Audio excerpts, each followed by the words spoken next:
Welcome to the Get Fit Guys 500th episode to get moving and shape up. My name is Brock Armstrong, and I'm the Get Fit Guy.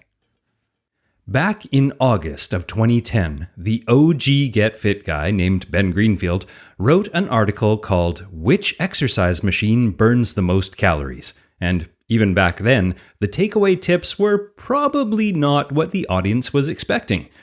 The answers rarely, actually I'd go as far as to say never, are as clear-cut as do X, Y, and Z and you will be fit.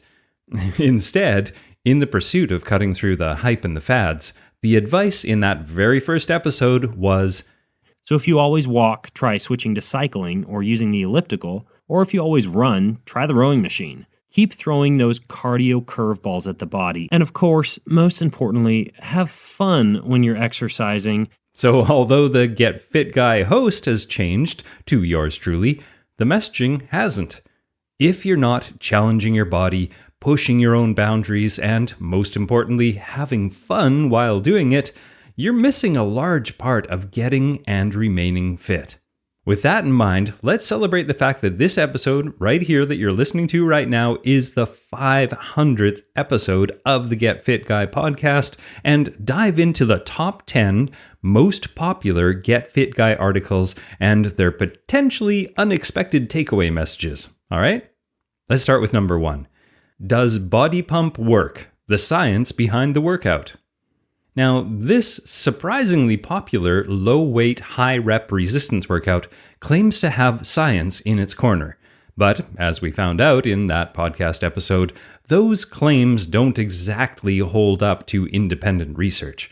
After going through the science, I concluded that if you enjoy it, and if attending a body pump class is the one thing that gets you to move your body more often, then I think it's fine to do a class once every 7 to 10 days, let's say. But my concern is that doing a workout as repetitive as this one, I mean, some of the classes include more than 800 reps, well, it could cause overuse issues. Plus, as the science showed, even the participants who were doing body pump twice per week for 12 full weeks, well, they barely saw any meaningful results. So all of the evidence that I found and experienced led me to conclude that if I had a rating scale for the risk of injury from too much too soon with a dash of too repetitive, well, body pump might just bump CrossFit out of the top position. I mean, 800 reps, it's just too many. All right, let's move on to number 2 on our top 10 list, and that episode was weights versus cardio. Keep them separate or combine. Now, when you're trying to get or remain generally fit, it can help to do a combination of endurance and resistance training, but that's not always optimal for your specific fitness goals, and choosing which you should do first is, well, often a matter of determining what those specific fitness goals are. The main goal of the listener who suggested this topic was to be a better runner. Now, in research, I found that she could combine her strength work with some short cardio without jeopardizing her running performance, as long as she was getting dedicated run training done on her non-lifting days. But then, if her focus had been on building strength, well, she should stick to doing her resistance training as a separate workout. And if she was training for endurance, she would be better off focusing on high-quality cardio workout that isn't interrupted by strength training. And finally, if her focus had been pure fat loss, let's say, then she could definitely consider combining weightlifting and cardio into one workout. But, okay, in the end, without splitting too many hairs, the real takeaway from this whole topic is that getting hung up on the relatively small difference between these styles of workouts really only matters if you're a very serious athlete or competitor.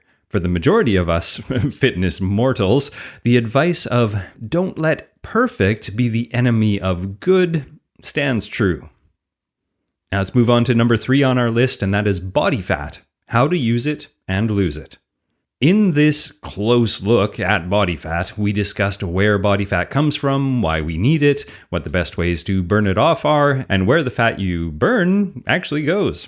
Now, in a nutshell, body fat, or adipocytes, adipo meaning fat and cyte meaning cells, is found in many places around the human body, mostly underneath your skin as a substance we call subcutaneous fat. Now, there are also some on top of your kidneys, inside your liver, and a small amount in your muscle tissue as well. We call that visceral fat. And sure, that's all good to know, but it isn't all that exciting as far as information goes. But in this article and podcast episode, I explained something that was actually exciting and interesting in a scientific way. Studies have calculated that the lungs are the primary excretory organ for fat. Okay, let's say you lose 22 pounds or 10 kilograms of body fat. 20 pounds or 9.4 kilograms would be released as carbon dioxide or CO2 when you breathe. The remainder would become water that's excreted in our urine, our sweat, or hopefully not our tears. So, you know what? All that hot yoga, it turns out, is not burning as much body fat as we had hoped. You're actually better off breathing heavily than sweating heavily. And breathing heavily, well, is something I don't advocate doing in a hot room full of people wearing tight pants. I'm just saying. Number 4 on our list of the top 10 articles and podcast episodes is 8 barbell complex tips to build strength and muscle mass. Now, I am a fan of barbell complexes because this type of training not only benefits your overall muscle mass, but it pushes the limits of your endurance, your coordination, your mobility, your athleticism, your memory, and your general health. A barbell complex is a series of movements done back-to-back using a barbell. A set number of repetitions, or reps, is completed for each movement before shifting immediately into the next movement. What makes a barbell complex unique, difficult, and effective is that the weights never leave your hands until the entire series is complete. Now, one of the biggest reasons people like me include barbell complexes in their workout regimen is that they're a great way to include some cardiovascular exercise, or cardio, in your training program without the need to do traditional cardio like running, cycling, or even aerobics. Cardio is something most weightlifters and bodybuilders see as something to be avoided, but complexes allow you to raise your heart rate, get out of breath, do a series of movements that lasts a few minutes each, and throw some heavy weights around, all at the same time. And the 5th article and podcast episode on our list is why pre-workout static stretching is actually dangerous. Now, static stretching is a stretch that is held in a mostly still position for a few seconds at a time. And back when I was in grade school, wearing that iconic 1980s gym class outfit, you know the one, we were programmed to believe we absolutely had to stretch our muscles before exerting them if we wanted to avoid things like the dreaded groin pull. Now, these days, there are many studies that caution us away from static stretching before workouts. According to this research, not only does our performance suffer in the form of less strength, less speed, and less power, but static stretching also does not protect us against injuries, and yes, even the dreaded groin pull. So, what do I suggest instead? Dynamic stretching is a much more preferred method of preparing the body for activity. Dynamic stretching is an active version of stretching where you move your body through an increasingly larger range of motion. And you can find out a lot more about that by going to getfitguy.quickanddirtytips.com, and I'll have links to every single one of these articles and podcast episodes. Now, number 6 on our list is the importance of forearm strength and how to build it. Now, this was a topic that landed on my plate after a conversation with my chiropractor about how many people he treated per day due to yoga injuries. Now, it turns out this supposedly gentle activity can be pretty rough on your forearms if you haven't prepared yourself correctly. Now, part of the issue is what can be referred to as the weakest link in the kinetic chain. Now, this basically means that when you have weak or underdeveloped forearms or wrists, those muscles may be the first group to tire out when you're doing something like chin-ups or rowing. That means you'll never seriously task the actual pulling muscles during the workout because your forearms, well, they give out too quickly. But it doesn't stop there. The forearm muscles help you grip everything from your school bag to a doorknob to a barbell, from a kettlebell to a pet, to an awkward piece of furniture we have to move to vacuum behind. So having forearm and grip strength means you can do yoga safely instead of ending up in your chiropractor's office, and also have the independence to pick up heavy things and move them around on your own. And number 7 on our list is an article called Heart Rate Variability, or HRV, What is it and how to improve it?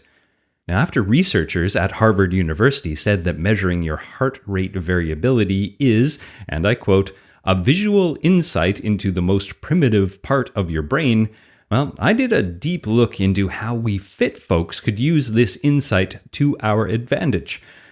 Now, the problem is, although most serious athletes know getting enough rest after exercise is essential to high performance, well, many of us overtrain and feel guilty or lazy when we take a day off of exercising. Now, wouldn't it be amazing if there was a measurement we could take each morning that would let us know if we should rest or rock? Well, that's the promise of HRV.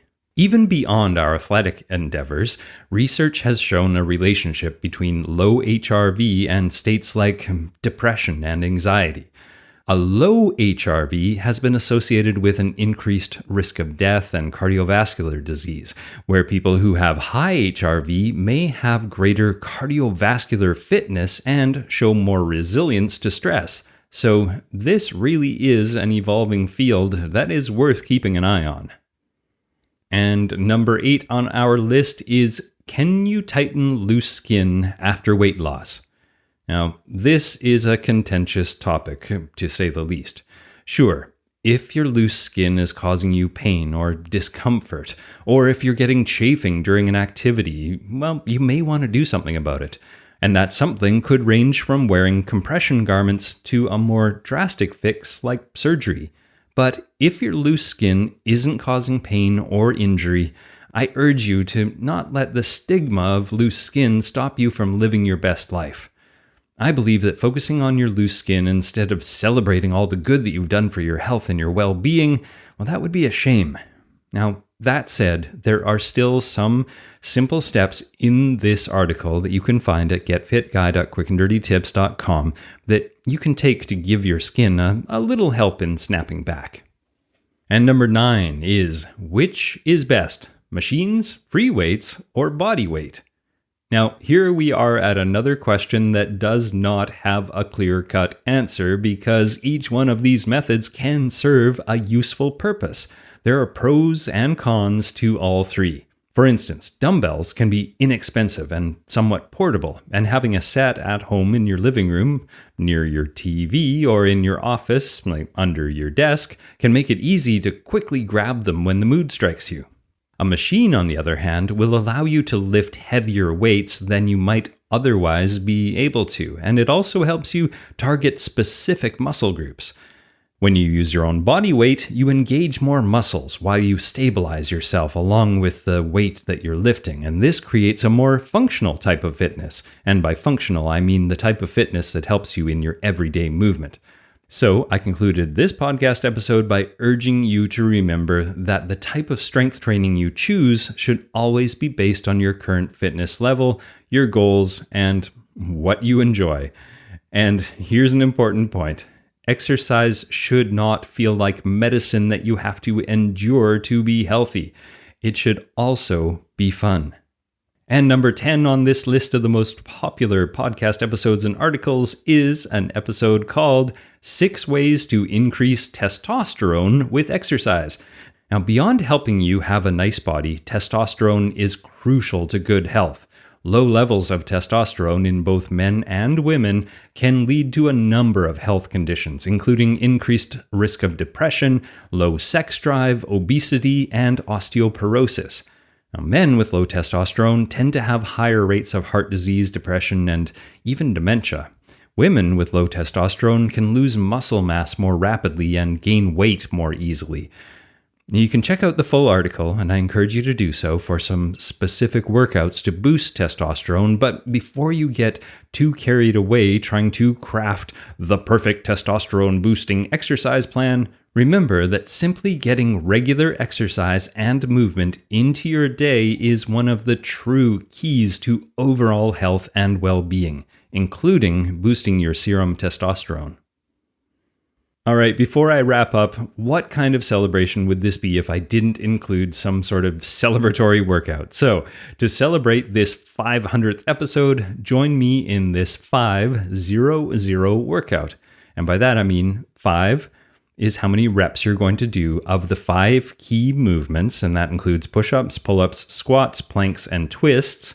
Then the 0 is an isometric hold that you'll do for 5 seconds. And the second 0 is a rest for 50 seconds. Get it? Okay, the workout goes like this. Do 5 push-ups, then hold yourself just off the floor isometrically for 5 seconds. Then take a 50-second rest. Then do 5 pull-ups, and then hold your chin at the bar for 5 seconds, and then take a 50-second rest. Then do 5 squats, and then hold the lowest squat that you can for 5 seconds. Then rest for 50 seconds. Then do 5 plank taps on each foot, then hold in plank position for 5 seconds, and then take a 50-second rest. Then do 5 Russian twists, then hold in the middle position, which is sort of like doing boat pose in yoga, for 5 seconds. Then take a 50-second rest and then go back to the beginning and do this all again to a total of 5 sets. Pretty fun, right? So there you have it. The top 10 topics from the first 500 Get Fit Guy episodes, and I can't wait to bring you at least 500 more. Remember, there are another 490 podcast episodes and nearly as many blog posts in the Get Fit Guy archive. So if you have specific fitness or movement questions, search the Quick and Dirty Tips website to see if I've already covered it. And if you don't find what you're looking for, send me an email or leave me a voicemail, and I'll consider it for the future. And all that information and the links to do all of that can be found at getfitguy.quickanddirtytips.com. Now, before I let you go, I want to let you know about a webinar that myself and Monica Reinagel, also known as the Nutrition Diva, will be doing on September 2nd at 7 p.m. Eastern Time, 4 p.m. Pacific Time, and it's all about how to stave off midlife weight gain. We're going to give you some very specific tips for nutrition and for fitness, specifically for those of you over 40. And you can register for that workshop by going to wayless.life/midlife. That's wayless.life/midlife to register for this midlife weight gain extravaganza. Now, my name is Brock Armstrong, and I'm the Get Fit Guy, asking you, what are you waiting for? Go and try that 500 workout I just gave you. It's pretty fun.